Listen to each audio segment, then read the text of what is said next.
I of course had to look this shit up because every time that I am in the midst of being confused by this game, largely it's because I didn't, say it with me all, examine the evidence. I keep not doing that. What's going on here? Ah, look here, Mrs. Sato. Oh yes, the wood's cracked and broken a little. I suppose because it fell from such a height? Yes, from the height at which the balloon was flying, down to the crystal tower below. All about 30 feet, or 9 meters. Leaving the man inside tragically dead. Okay. That is part of it. Do we have anything else? I guess this isn't metal? It certainly looks metal. Guess we're all good there? Seems to be a few things here, but I guess it's just aesthetics. Regardless. Onto this one, which is the one I actually had the correct ID on. I was so mad about. I didn't examine this. Ooh, what's this? This dark smudge here. I think perhaps it's machine oil. Ah, yes, possibly. Professor Harebrained mentioned something about the oil Dr. DeBur uses, didn't he? He said it was especially import of very high-quality oil that's impossible to obtain in Britain. Yes, that's right, but more importantly, that it's more fragrant than the finest perfume. Excuse me a moment. Oh, it doesn't appear to have any scent at all. Don't worry, I expect that's just because there's such a tiny amount of you here. Okay. That looks like this is the keys. I like how it's just a handmade card. That's pretty cute. Okay. But now I know what to present you with, which was the thing that I tried to present you beforehand. About this, Gina. Yeah, I'm still learning me letters at the moment. I only know A to E, so if it ain't too much blatant trouble. Actually, Gina, it's the back of the card that's important. Oh, come on. That's just a dirty old smudge on the back, that's all. It turns out that this is very high quality French machine oil. It has a very particular scent, apparently. Yeah, you don't say. Let's have a whiff it then. You sure? I don't smell nothing. No. We didn't mean that you should smell it. Oh, right. You mean Toby.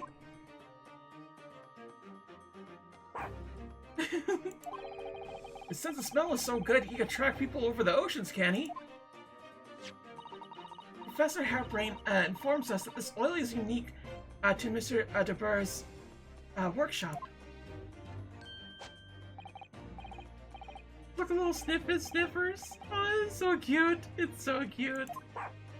Little barkers? I think he's picking up the scent. So you mean if he follows the scent of this oil, Toby can lead us to that dodgy Cove's workshop? That's right. That's exactly what we were hoping. Alright then. We'll give it a go. We'll just follow that. But, wait. When did you... What's a pickpocket? I can lead everyone to that DeBur's workshop. I'll be the boss's boss before next week. Oh yes, Gina. I'm sure you'll be promoted. Poor Grayson. He's looking out for her too. That's the thing that gets me the most about it. Right then, Una. Leave it to me. Sorry? We're gonna get going out of the dodgy engineer cove right this minute. Oh, but hang on. Someone's supposed to be on guard duty, here all the time. Afraid we can't help. We need to get on with our investigation as well, Gina. Oh, right. Oh well, never mind. It ain't gonna be me who gets in the neck. It'll be the boss. Poor Grayson again. Ready, Toby? Got the oil scent, have you? Come on then, boy. See you later.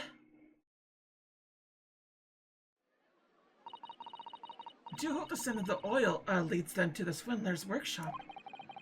Yes, I hope so too. Ideally before the dog swims across the channel to France. I think we've done all the investigating we can here for now. If we could just determine the whereabouts of Mr. De Burr. I'm sure Gina and little Toby won't let us down. Now then, do you think we ought to try to speak with Mr. Schlums at this point? We have things to discuss, and I'm dying to meet him again after all these months. Yes, it's quite possible he might know something useful. You're right. We're gonna find out Madame Despels. He's supposed to be working there as a temporary waxwork exhibit. Oh. Yes, Iris told me all about this latest unusual venture.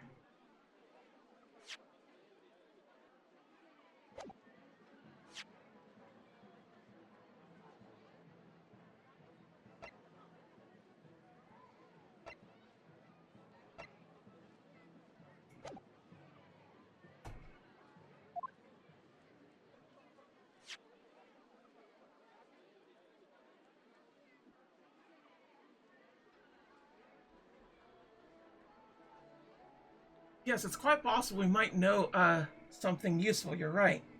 We're gonna find him at Madame Despels. He's supposed to be working there as a temporary waxwork exhibit.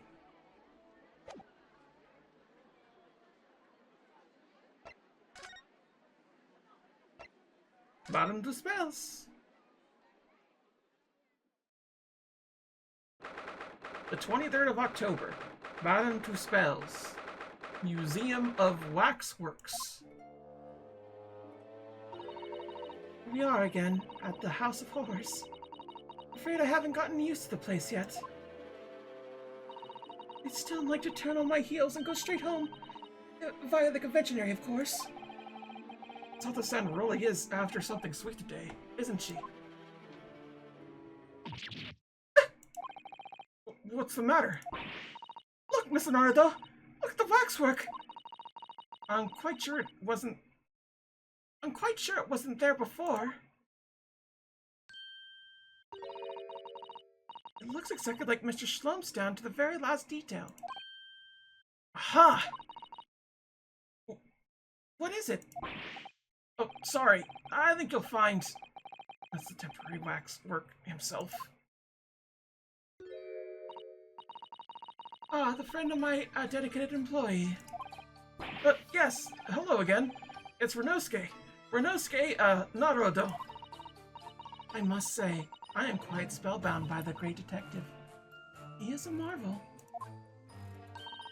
My precious waxwork is already back where it belongs. You don't mean...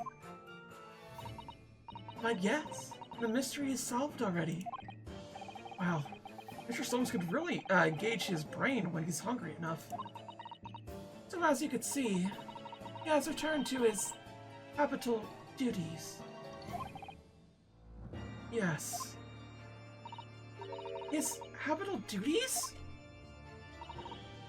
Alors, do not disturb.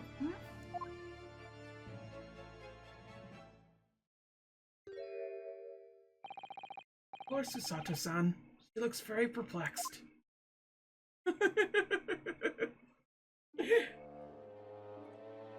Okay. We can examine. Whoop.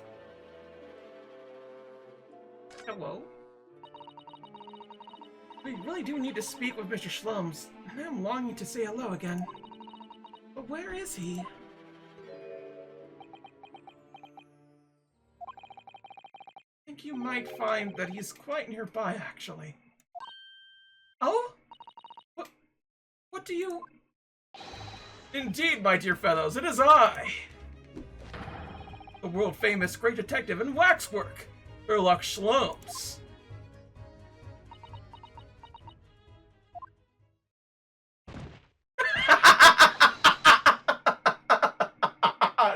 Collapsed. Susato-san! Susato-san!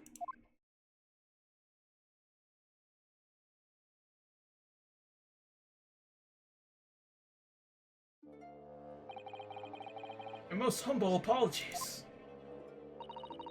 I thought I died and got to eternal paradise for a moment. Via London. My dear madam, allow me to make amends by offering you a tasty free deduction at some point. As long as it's not of questionable street food quality. I don't understand. Are you working at waxwork here, Mr. Shlomes? Merely a secret identity, you understand. Though the case is largely solved now. Largely solved?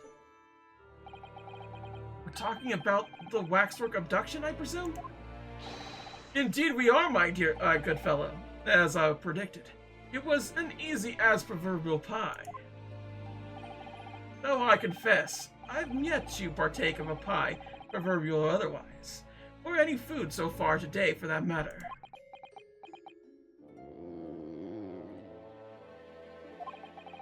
That stomach rumble echoed around the whole museum. How do you manage to solve it so quickly? Ah, well, do remember I said it was largely solved. Anyway, I simply negotiated with the culprit. Are you familiar with the so-called telephone? Oh yes, it's a most modern invention, allowing you to hold a conversation with people far away. In Japan, only the imperial capital and a handful of other cities are connected as yet. This morning, a telephone call was received here from the perpetrator of the abduction. As such, I was able to negotiate terms, and in the end, waxwork was returned. That's amazing. Just between you and I. It would appear the culprit had always intended to return the stolen waxwork in any event. Oh, but I thought whoever was responsible had demanded a ransom, no? Yes, I think perhaps a ransom demand was necessary to avoid unwanted suspicion regarding the true motive. But does that not mean your negotiating was entirely unnecessary?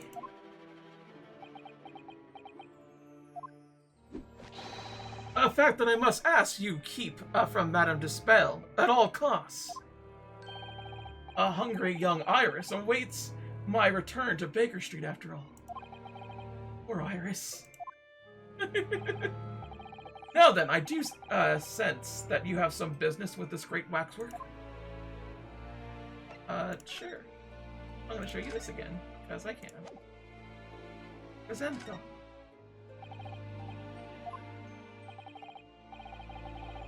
Oh, he doesn't even want to look at our shit. Okay.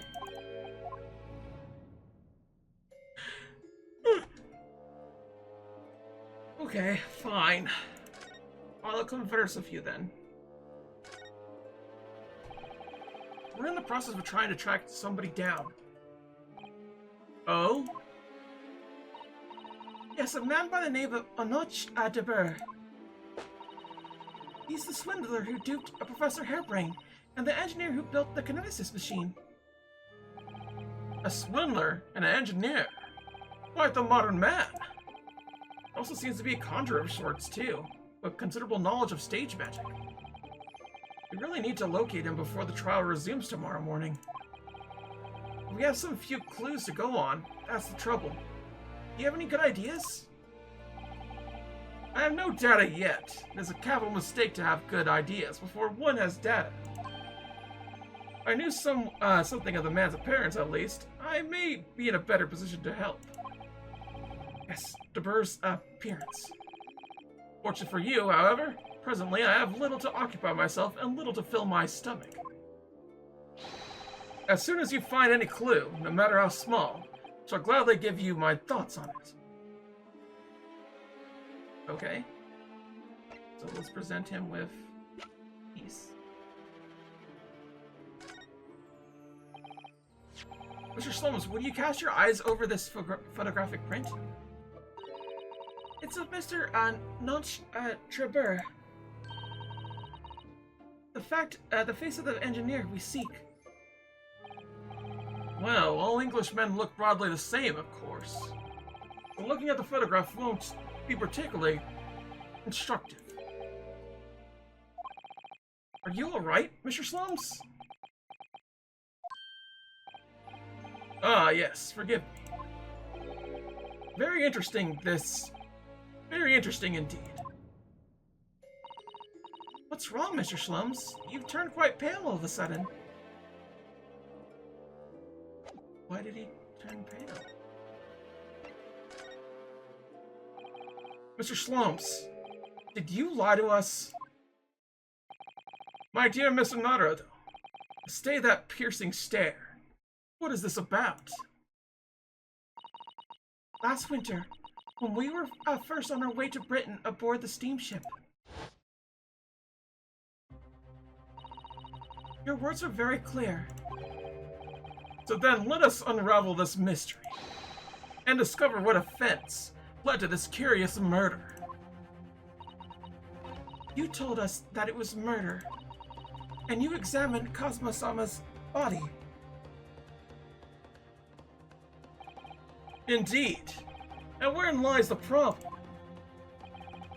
We met him earlier today, the victim, Kazuma Osagi.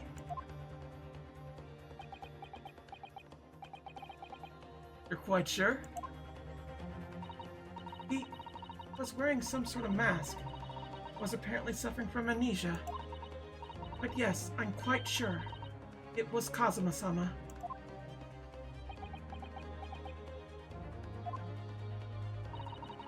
You must have known at the time, Mr. Schlums, that he wasn't actually dead.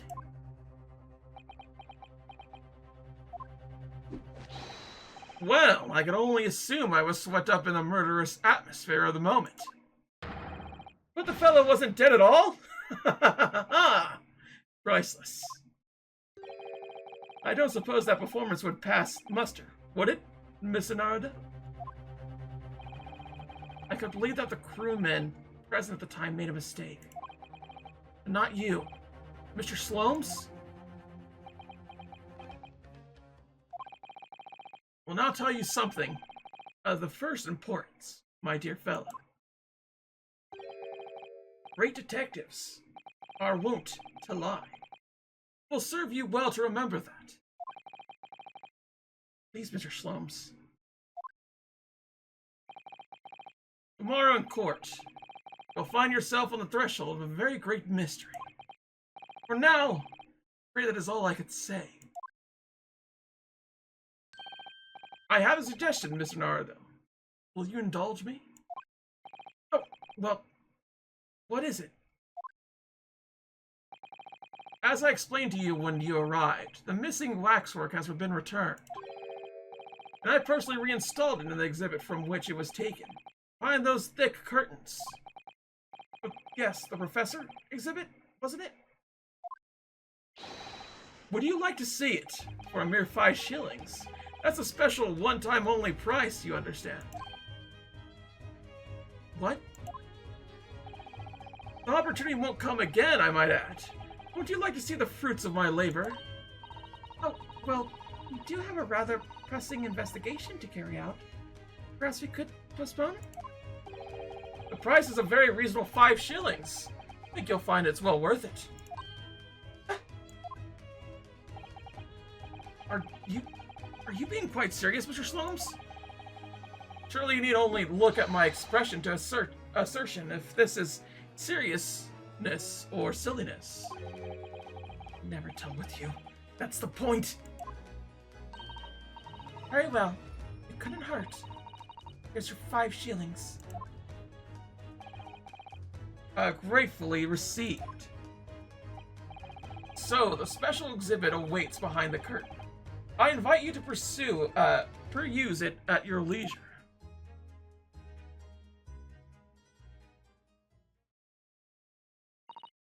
Well, the money's been spent, so let's go and see the special exhibit. Through those heavy curtains at last.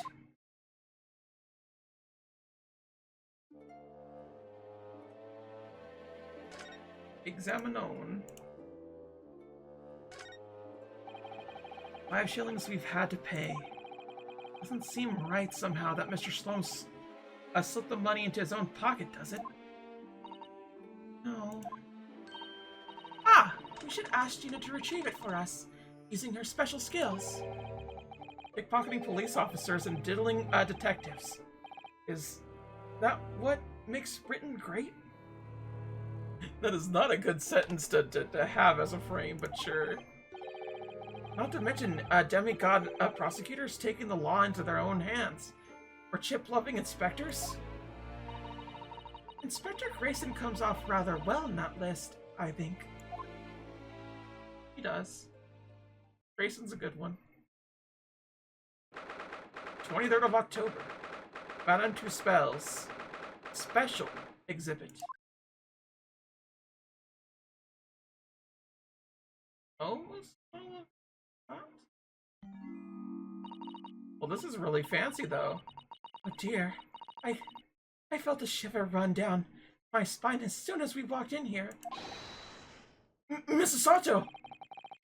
I say we turn our heels and go straight home. Fire a really big conventionary! We certainly can't do that. We paid 5 shillings already.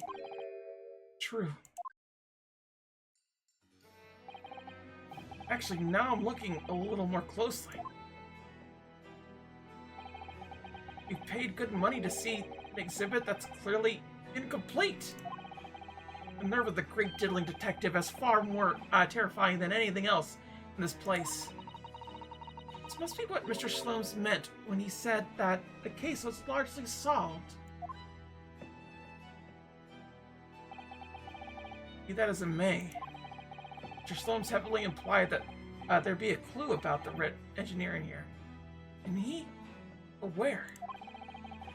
We paid 5 shillings. Let's do 5 shillings worth of investigating. Shall we? Yes, we will get what we paid for. That fear or frustration making Susato-san's voice tremble. Let's examine. I didn't want to do that. It's pretty cutesy, actually. It doesn't matter if they're here in Britain or in Japan. The years are scary. Now I come to think of it, this is the first time I've seen a British graveyard. According to what I've read, the custom in Britain is to bury the dead as they are, without cremation. What? But if you do that, you might accidentally bury people while they're still alive. I'm not sure that would be worse than accidentally incinerating people when they're still alive. I think we can both agree. It's best not to still be alive when our time comes, then. And what am I to say to that? I don't know, but I do want to be turned into a tree. That's all I'm saying.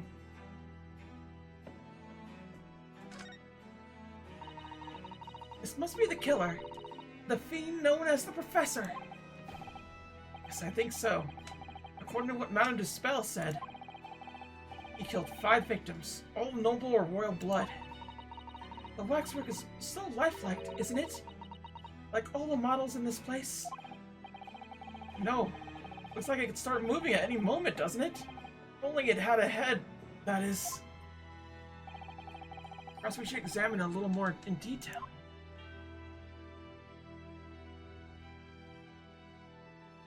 Is that all? Okay. So this is the condemned man. Yes, the so-called professor. Then perhaps his head was chopped off by a guillotine? But unable to find peace, he emerged from his grave as a headless ghost. Do we have to entertain such a terrifying ideas, Mrs. Sato? Anyway, I'm sure the model had a head once. There's a metal fitting for it, see? Then perhaps Mr. Sloane's absentmindedly forgotten to reattach it? It's an extremely absent-minded detective you're describing, isn't it? Or perhaps the theft absent-mindedly forgot to include the head when he or she returned it to the museum. And that would be extremely absent-minded thief. Would there have been some reason why only the head wasn't returned? Whatever the reason, Means we don't know what the face of the infamous professor looked like, do we? Oh. Something caught just inside the Covenant's jacket here. It looks like a piece of broken glass. And quite a big piece, too. It's very thick, isn't it? About 5 meters thicker than normal window glazing, I'd say. Where could such a thick piece of glass have come from? Wonder. I suppose it must have been made thick to increase its strength? Why? Well, perhaps because the glass had to span a particularly wide area, such as in a big building, for example. Well, we've seen a large glass building recently, haven't we? And some of the glass was broken, too. You don't mean... Exactly. The Crystal Tower of the Great Exposition. But why would glass from the Crystal Tower be lodged inside this waxworker's jacket? It makes you think, doesn't it? Yeah, that's definitely something. Early in court, we established that the kineticist experiment was a trick. But now we discover this fragment of glass here in this waxwork. Is it just a coincidence? I don't believe so. What about you? This part of the exhibit is just as disturbing as the rest. It looks so real. Seems to be a young man in a white overcoat. And he has a large shovel in his hand? Too, look. Perhaps we should investigate a little more detail.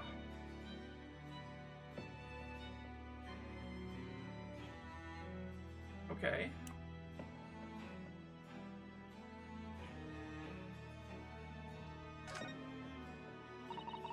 What a large shovel. He's holding it rather ominously, isn't he? What on earth was the man doing with the shovel in a graveyard in the middle of the night? Mr. Sato? Yes? That's a spade, isn't it? No, it's a shovel. No. Shovels are for digging. That's for scooping up loose material. It's a spade. We've been through this, Mr. Naruto. It's a shovel. No. Although, we haven't considered trials. We've allowed ourselves to be distracted, I feel. Perhaps we should concentrate on what the man was doing with the implement. We're going to bury the hatchet. You're right, though. What was the man doing in the graveyard in the first place? That's the real question. I don't know.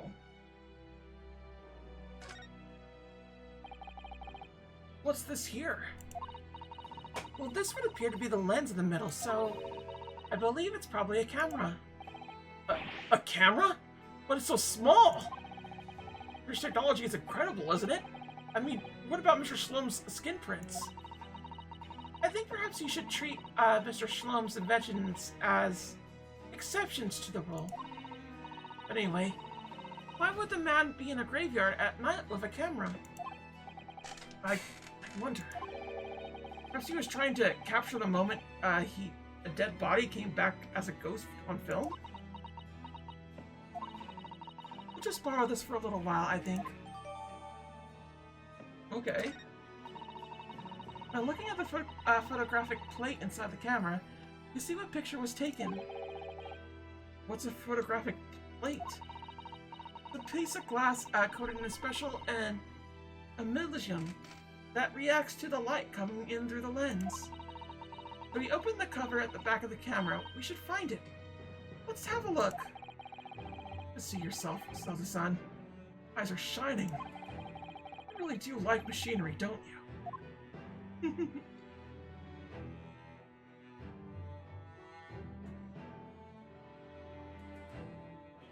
Huh? Can't see his face very well, can you?